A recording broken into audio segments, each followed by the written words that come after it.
When JPMorgan took a $170 million loss on a single company, Jamie Dimon told investors something chilling. When you see one cockroach, there are probably more. The cockroach was Tricolor Holdings, and the fraud behind it was worth $800 million.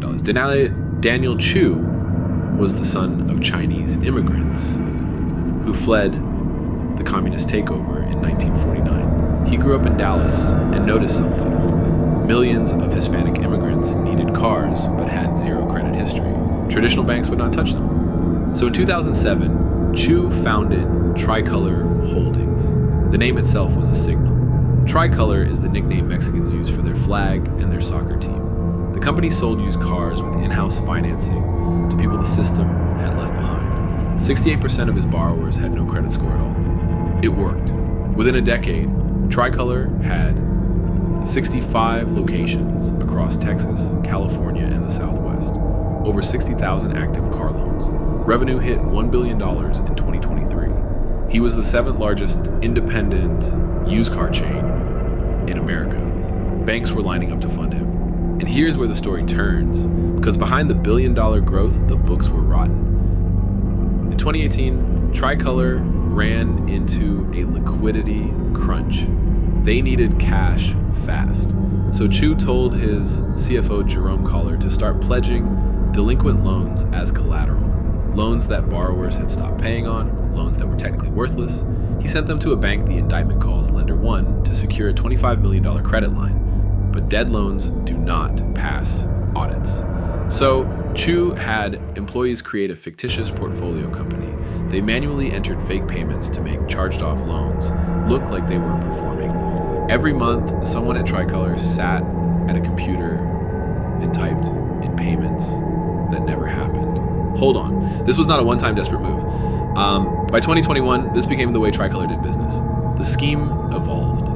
Tricolor started double pledging the same auto loans to multiple banks at the same time. They would take one car loan and promise it as collateral to JPMorgan, then promise the exact same loan to Fifth Third Bank, then maybe a third lender too. On paper, Tricolor had pledged $2.2 billion in collateral. In reality, only $1.4 billion existed. $800 million of it was air. Meanwhile, Chu Sao sat on the board of Origin Bank. One of the very lenders Tricolor was defrauding. He had a front row seat to the lending decisions while feeding them falsified data.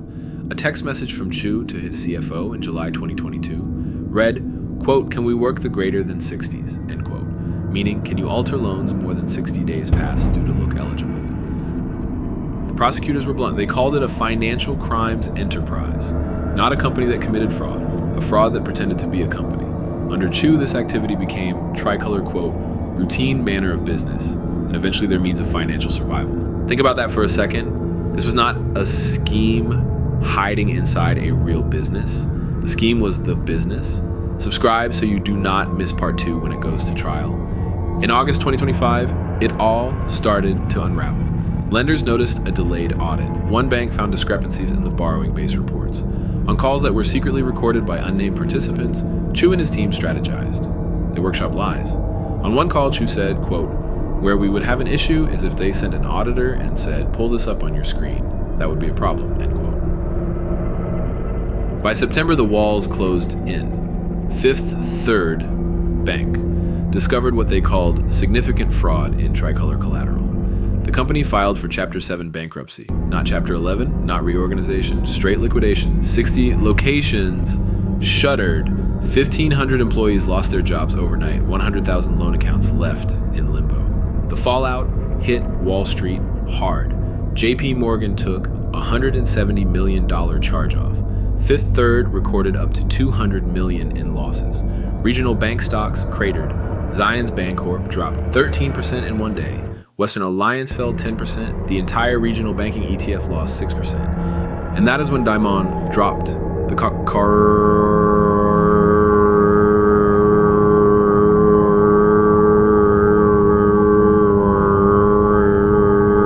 One company lied about $800 million. How many others are doing the same thing right now? In December 2025, ESO offer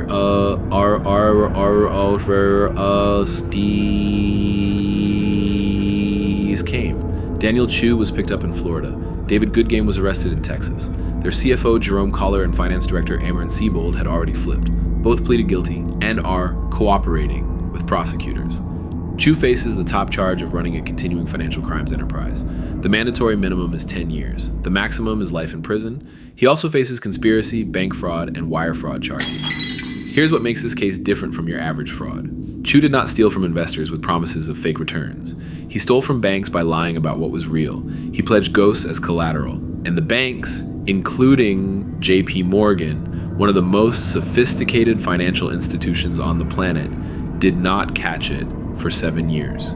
The real question is not how Chu got away with it. It is how many others are doing the exact same thing right now. What was the biggest red flag for you? Drop it in the comments.